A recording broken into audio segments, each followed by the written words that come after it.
The Kamikaze Nazi rocket plane, Lippisch P13. In late 1944, the Germans developed a brand new unheard-of weapon as part of several desperate measures to prevent the Soviets and Americans from hitting both fronts. A flying triangle fueled by coal was created to ram into enemy bombers traveling at supersonic speeds. Yes, this is genuine late-stage bonkers Hitler proposal. The Nazis were getting desperate as the war was coming to an end. The massive Soviet war machine was moving forward in the east, and the Allies had just established a new front in France. The Germans no longer had the same level of access to huge African resources, and one by one, their sea routes were being closed off. The materials, technical designs, and even ace pilots would have to be abandoned in any future jet designs. Simply put, they required a low-cost, mass-producible air solution. The project's historical context for using coal goes back to the early stages of the conflict, when Alexander Lippisch had a unique notion while working on the Me-163 project. Despite the fact that the Me-163 was designed to be a rocket-powered interceptor with the ability to fly at supersonic speeds, Lippisch thought the idea could have been improved. He reached the opinion that the idea could be successfully used against Allied bombers if it could be made in big quantities. While continuing working on the Messerschmitt Me-163 rocket fighter in 1942, Alexander Lippisch developed a steeply swept, leaf-shaped delta wing. He thought that this wing might fly at supersonic speeds. Due to this and the subsequent development of P-11 Delta IV Power Wing in 1943 and early 1944, he came up with the idea of a hollow delta wing with an interior fashioned like a ramjet duct. It would be unarmed and fly at supersonic speeds as an interceptor fighter. Instead, after being substantially reinforced, it would ram its enemy. The result, the P-12, was initially intended to run on regular liquid gasoline. Lippisch nevertheless made the decision to employ solid fuel as the P-13 because he had grown to appreciate its benefits for quick, high-speed flights. The designs for both sorts were then created simultaneously. As long as it used coal as a plentiful fuel supply rather than oil or petroleum, this potential aircraft would simultaneously spare resources that could be utilized elsewhere in the war effort and provide Germany with some reprieve from Allied bombing raids. The idea through various design stages, named in variations such as P-11, P-12, and P-13A, but we'll be concentrating on the P-13B and the production model, the DM-1, in the finals.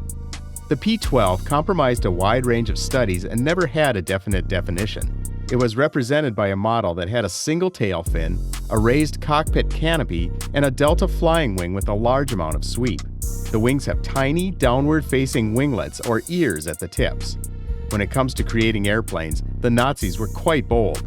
Examples include his coal-fueled monster and the super bomber that was intended to hit New York. The P-13A's big fin on top of the fuselage made it more of a delta wing design than a flying wing aircraft. Intriguingly, this would also function as the cockpit and the vertical stabilizer with a rudder in the back.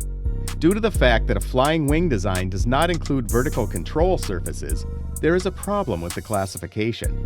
It was more like a ramjet with a passenger strapped on top because the intake for the ramjet engine was in front of the aircraft and was located directly below the cockpit.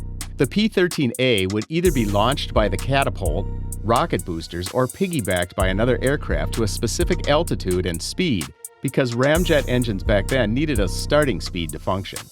The bit you have been waiting for is finally here. The engine's fuel was coal. Since almost everything was in short supply in the final years of the war, Lippisch reasoned that this would be the ideal way to design an aircraft that wasn't kerosene reliant. A mesh basket containing coal in the form of granules would be placed into the engine's intake, where it would be fired during flight to create carbon monoxide, which would subsequently be mixed with compressed air and used as an aircraft propellant. Sadly, although looking good on paper, this notion turned out to be just that, an idea, and the engine was never actually tested in flight. Perhaps you've also observed that, at least for an interceptor, this jet's design leaves something crucial out. Where are the weapons present? Of course, it was a possibility to have one or two autocannons, most likely in the 20mm MG-151 range, especially on the most recent model, although it's unclear if a small aircraft could even transport a gun that size. High-caliber machine guns were an additional option, but the Kamikaze plane concept was the fundamental driving force for this design. Because the leading edges of the airframe were strengthened, the wings were quite thick. To make the Allied bombers unstable and force the crew to abandon them, the P-13A would literally ram them at great speed, aiming for either the wings or tail. If another run could be completed, the pilot would do so. If the aircraft could no longer be flown, the pilot would simply drop out and parachute to the ground, since landing wasn't really an option with this design. Although a skid was also installed to the bottom of the fuselage at a later stage of the development process for really lucky pilots to further try their luck with landing this monster. It doesn't seem like it would make any financial sense to build an extremely cheap aircraft merely to have it fly a suicide mission. Actually, there's more to it than that. A glider, now known as the DM-1, was created and tested beginning in the vicinity of Vienna by the end of 1944, when the P-13A had already been developed sufficiently to enter the prototype and flight testing phases. The workshop was bombed, which caused a significant setback to the project. After that, the prototype and team were moved to Munich, where the flight testing was continued. However, the data showed that Lippisch had already given up on the project at this point and was aware that it would never be realized.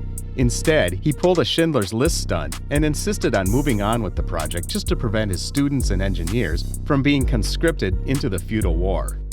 When American paratroopers attacked the facility near the end of the war, but managed to capture the engineers and the design, the American command saw potential, and this is precisely what they were working on.